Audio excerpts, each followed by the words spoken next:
Hey guys, Bugcat7 here. Okay, it is Saturday, February 1st, 2020, and I want to thank you for visiting the Stonewall Research channel here on YouTube. I appreciate it very much.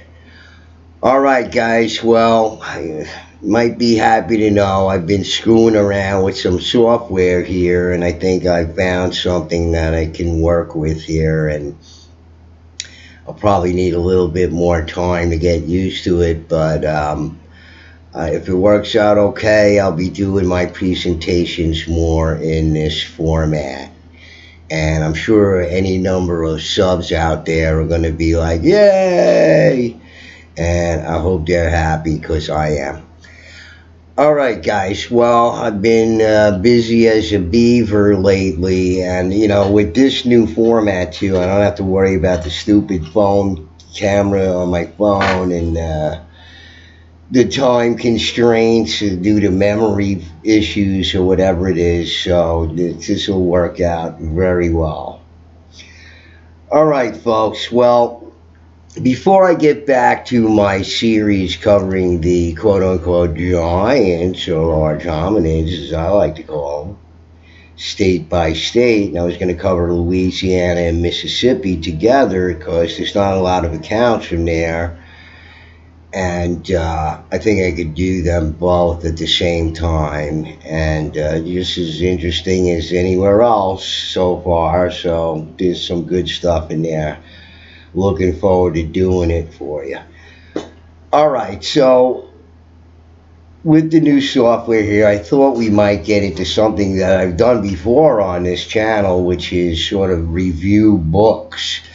And we've come up with some very interesting discussions through the books that I've reviewed on my channel. One of them was C.W. Ceram's The First American, which was basically a book about suppressed archaeology in the United States. Ceram was ex-Nazi who worked for the Ministry of Propaganda, but he was also the editor of Der Spiegel, and he was a well-known journalist and a noted writer in Germany. So he was well noted among many writers, and he was the first one to bring archaeology to the layperson in the 1940s, late 1940s, when he moved here to America. And he was actually the first person to bring archaeology to the layperson. Before, you could only read in newspapers, etc., but there was no sort of book that you could refer to on specific archaeology whatsoever until Ceram wrote his books, God's Graves and Scholars. And he won all kinds of awards for that. And there's a C.W. Ceram Archaeology Award, too. It's a very obscure award, but, they slowly fading Ceram out because of what he did in 1971 with The First American by publishing this book that basically focused on a lot of suppressed archaeological finds here in the United States. So that was one book. And then Charles C. Mann's book, 1491, The Americas Before Columbus Arrived. And we got some very interesting videos out of that, especially Galena Canyon, because Galena Canyon just sort of broke the whole story on the giants and, what's really going on with them and the whole cannibalism story and slightly more robust. Every time I hear that, I get a smile on my face because it's so ridiculous. It's pathetic. So I figured we start this book here, and I'm just going to read the introduction. It's not very long, and 5-6 pages long, but this is right in the vein of interest of mine. Certainly, I've covered it on my channel, supposedly about this worldwide sort of standardized, uniform building code of some sort, with everything boiled down to, preparing the surface, the astronomical alignments, the type of stone block to be used, whether it has nubs or bevels or angles or polygonal stone masonry, whatever it might be. But we find these things all over the planet in very disparate civilizations and different time periods according to them, which I think is baloney.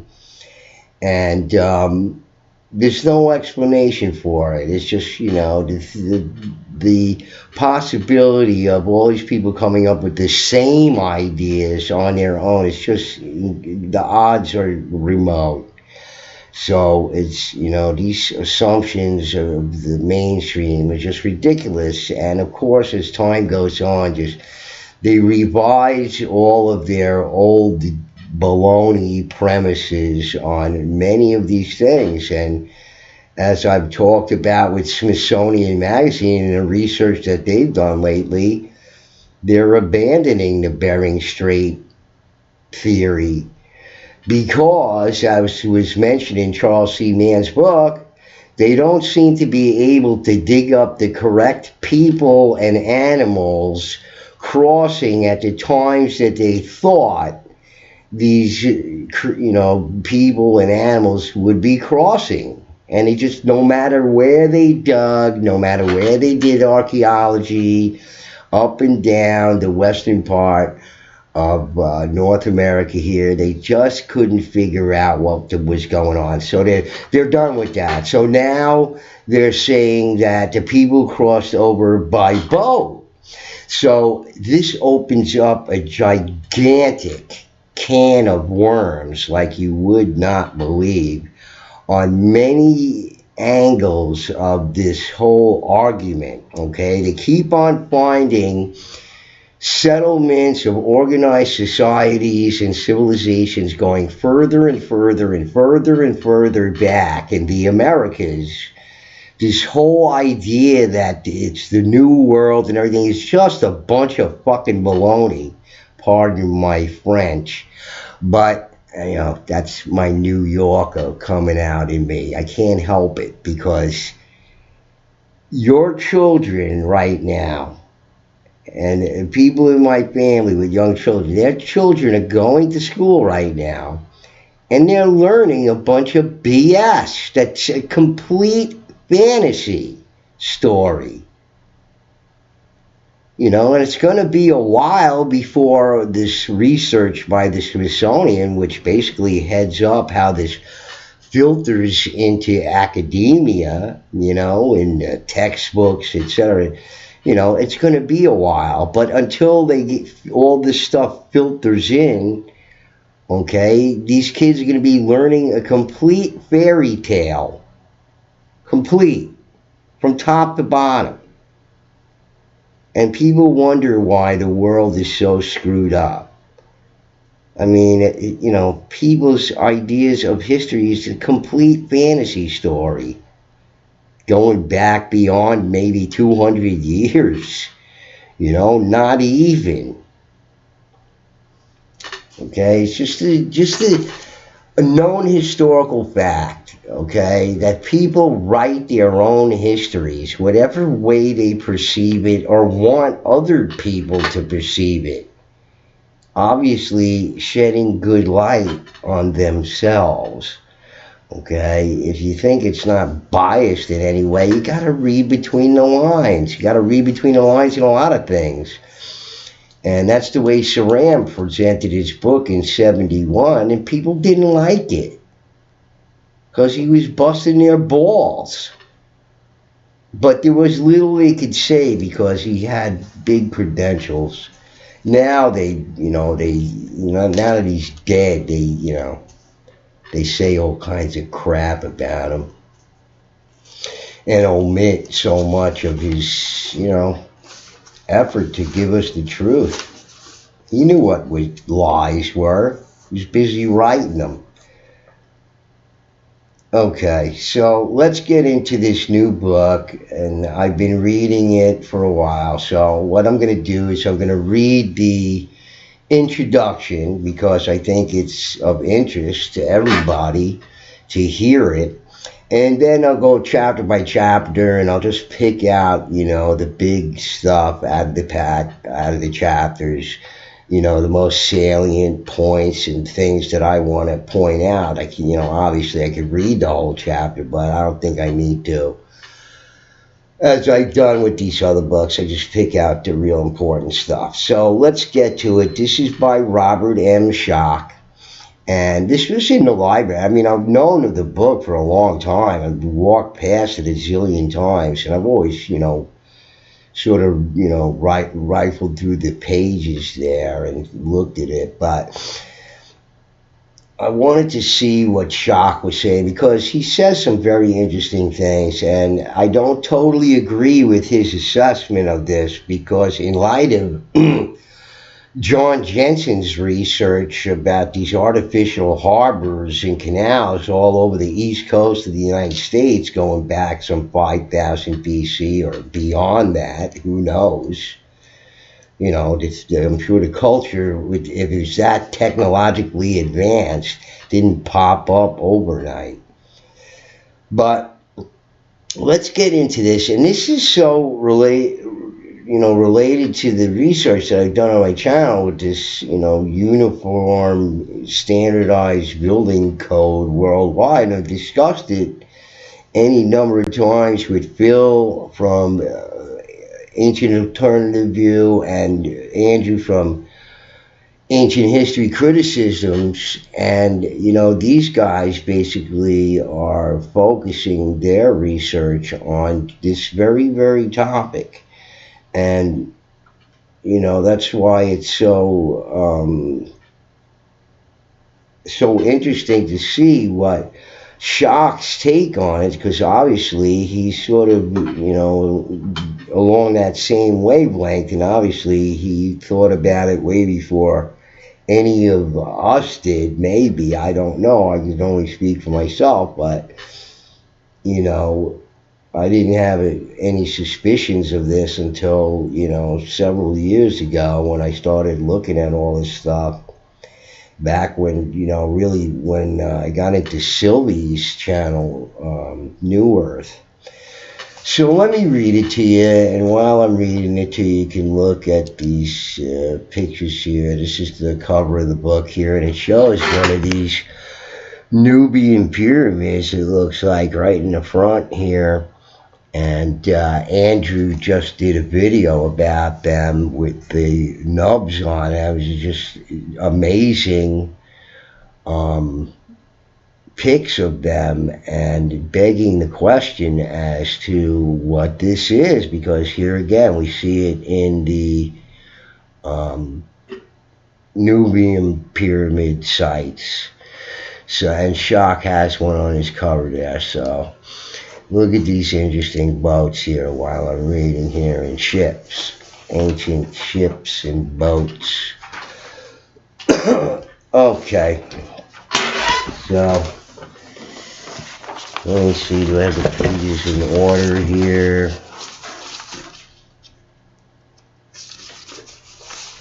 Okay, what am I missing? Something. Alrighty, so let's read this thing here. It's very interesting, and although I don't agree with everything that Schoch says, because of good reasons, but I won't get into that too much. Let's listen to what Schoch has to say. By conventional thinking, the so-called Urumqi mummies are badly out of place. Discovered in Taklamakan Desert of northwestern China, one of the driest, saltiest parts of Central Asia, and now housed farther north in a provincial museum of Urumqi, these naturally preserved remains show what humans in that part of the world looked like between 2000 and 1000 BC. The mummies are in an excellent state of preservation, the accidental result of winter burials in salty soil, which dried the bones and protected them against the usual process of decay. Better, in fact, than Egyptian mummies embalmed at the same time. Curiously, the Urumqi mummies wear brilliantly colored, well-made textiles that have no resemblance to Asian fabrics. Even more surprising are their facial features: round eyes, large noses, red or blonde hair, and tall bodies. Tall bodies.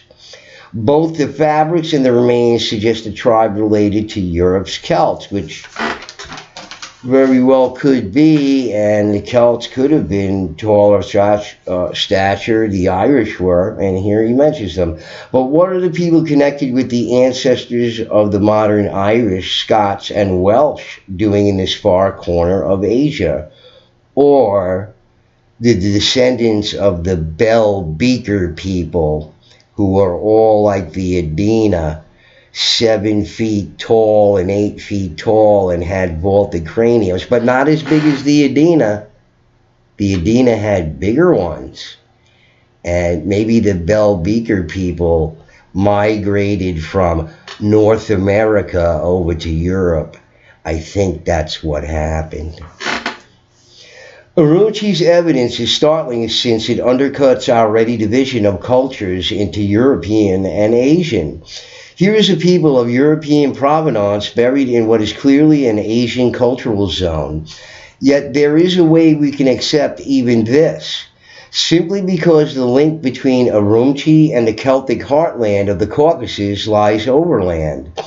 It is generally accepted that the Celts arose in the Caucasus Mountains, migrated westward into the Balkans and Central Europe, then into France, northern Spain, Ireland, and Britain.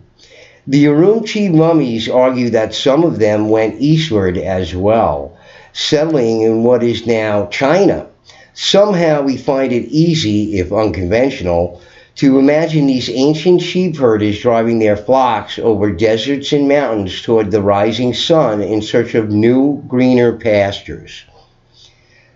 But what if an ocean separated the two ancient areas, one in the old world of Europe, Asia, and Africa, and another in the new world of North and South America, with human cultures that bear an uncanny resemblance to each other? By intellectual convention, we would assume that the similarity had to be coincidence. After all, aren't the two worlds just that? Separate worlds? And besides, until Columbus navigated his 3 small ships across the Atlantic, Europeans and Native Americans supposedly knew nothing of each other's existence, with the exception of a brief contact between Norse and Native Americans circa AD 1000. According to the prevailing model of history, people on both sides of the Atlantic before Columbus lacked the drive to attempt a transoceanic journey and the competence to survive it. Oh, as clearly shown by all of these very, very seaworthy vessels here? I don't think so. And that's what Schoch's saying too. This point of view, which has long dominated our way of thinking about the past, runs against a growing body of evidence that ancient peoples crossed the seas between the old and new worlds many centuries prior to Columbus. They carried with them ideas, tools, and the elements that grew into what we call civilization. And this pattern of cross-cultural and intercontinental travel reaches far back, well into prehistory. In fact, it explains one of the most intriguing enigmas of the ancient world: the presence of pyramids in Africa, Asia, and both North and South America. As much as they symbolize the mystery and magic of Egypt, pyramids are not uniquely Egyptian.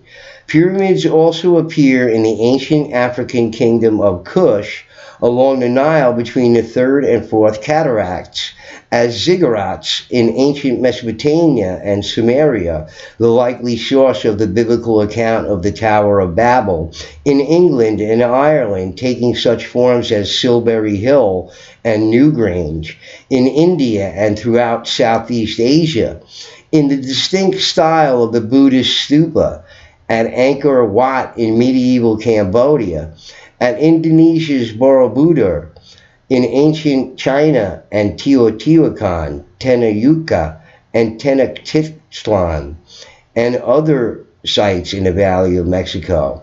In the ancient Olmec and Mayan realms of southern Mexico, Guatemala, Honduras, Belize, and El Salvador. In North America along the Mississippi at Cahokia and other ceremonial centers.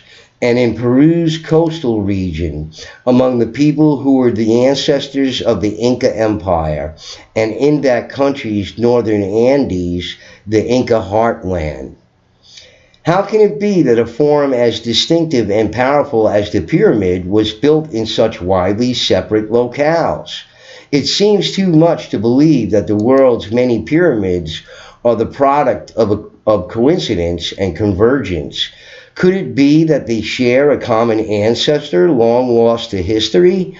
A primordial pyramid building civilization that once navigated the seas and spread its way of life around the globe? Are they, like the modern Irish at one extreme and the startling mummies of Urumqi at the other, evidence of a migration from a single ancient and now forgotten source? Ever since I became involved in the studying of the Great Sphinx of Giza, a research project described in my earlier book, Voyages of the Rocks, and updated in the appendix of this volume, I have pursued evidence suggesting that relatively sophisticated civilizations arose early,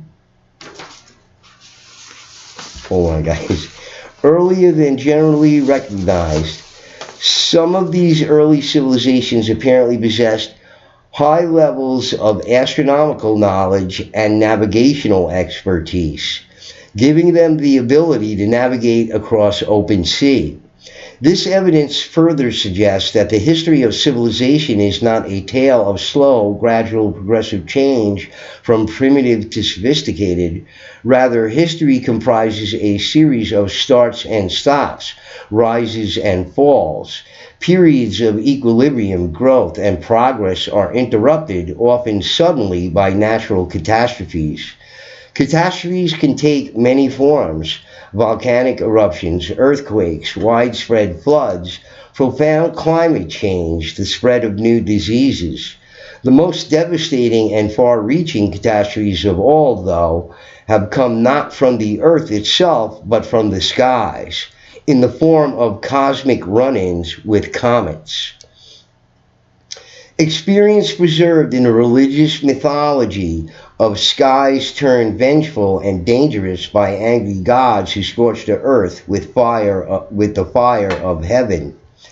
No structures that have survived from antiquity better embody the fascinating reality of civilization's rises, falls, and spread in response to celestial catastrophe than the pyramids. They are striking evidence of Earth's long-lost proto-civilization, the physical remains of the deepest taproot of the cultural, social, and technological inheritance from which our modern way of life draws its energy. The evidence, as we shall see, leads us to cite civilization's deepest and oldest root in Sundaland, a now drowned continent of Southeast Asia, which once connected the mainland with what are now the many islands of Indonesia. Our planet's repeated collisions with the remains of comets affected the climate, raised sea level, flooded Sundaland completely by 8 to 6,000 years ago, and forced the migration of this proto-civilization out from its point of origin. That movement and its cultural legacies over the following millennia provides the best explanation for the spread of pyramids across the globe. Voyages of the Pyramid Builders tells this story, overturning some of our most cherished assumptions about prehistory and the rise of civilization in the process.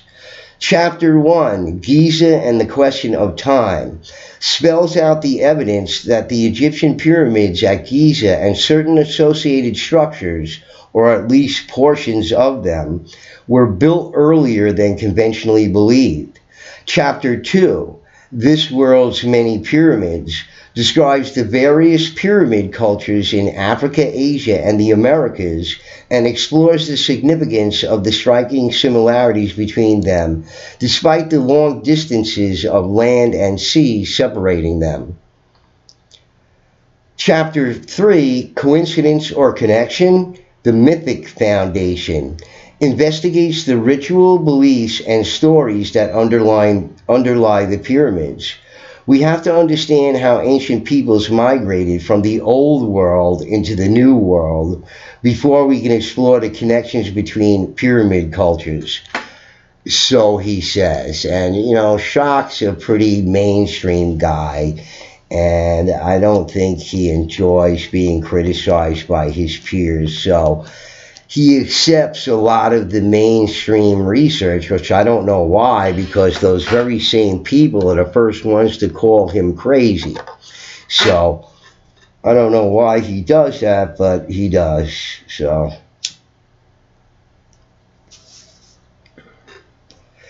this is the topic of Chapter 4, the connections between the pyramid cultures, the peopling of the Americas, the striking similarities between Old World and New World pyramids, and the possibility of connections spanning at the Atlantic is the topic of Chapter 5, Across the Atlantic to the New World.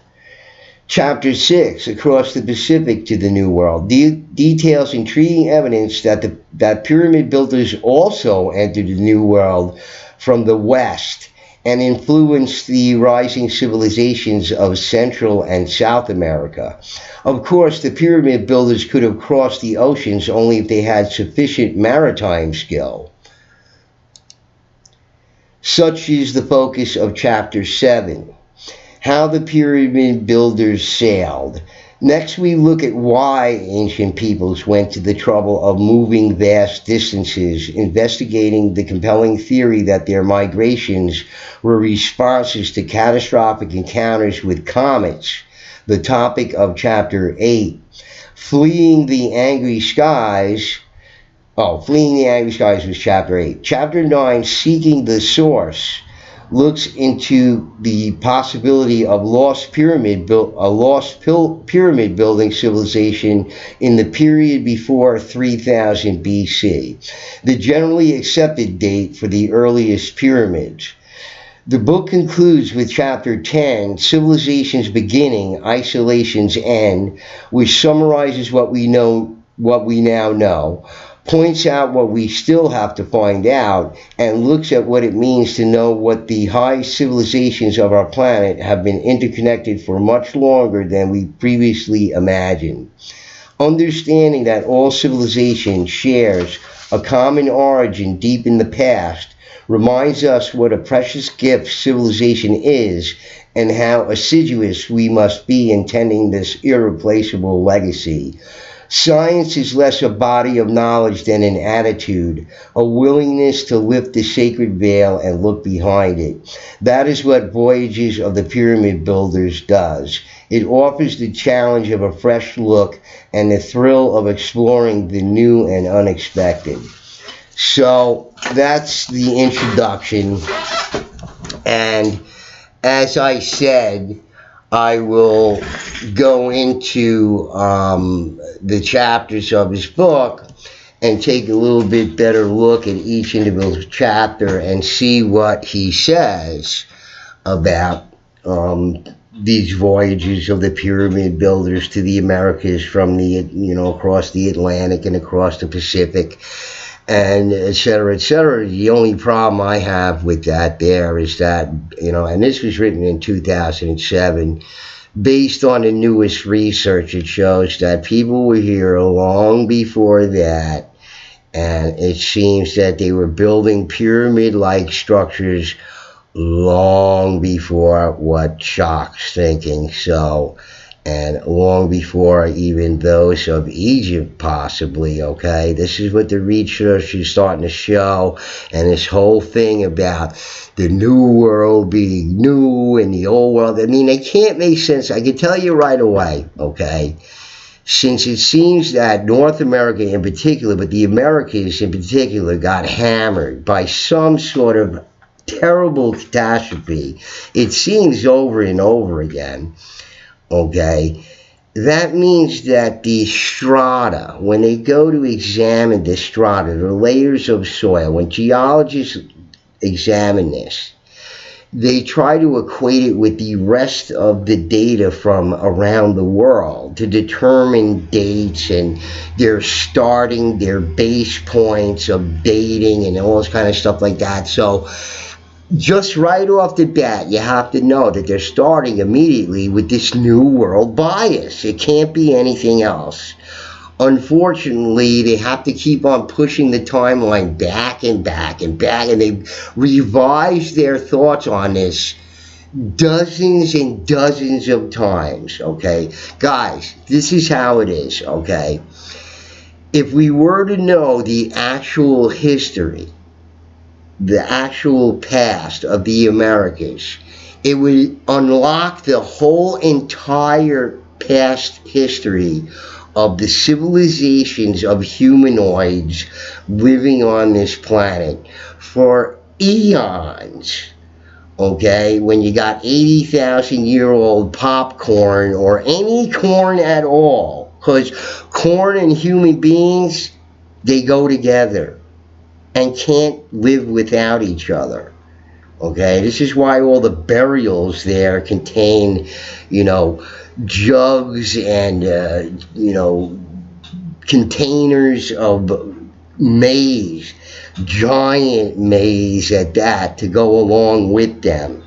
Okay, because they can't exist without each other, and, agriculture has been the basis for civilizations just forever and ever. And if there was any sort of civilization in the past that we don't know about, you can be sure that agriculture and the civilization went hand in hand. Okay, and just corn alone shows evidence of genetic engineering from the past, from a previously more advanced civilization on this planet.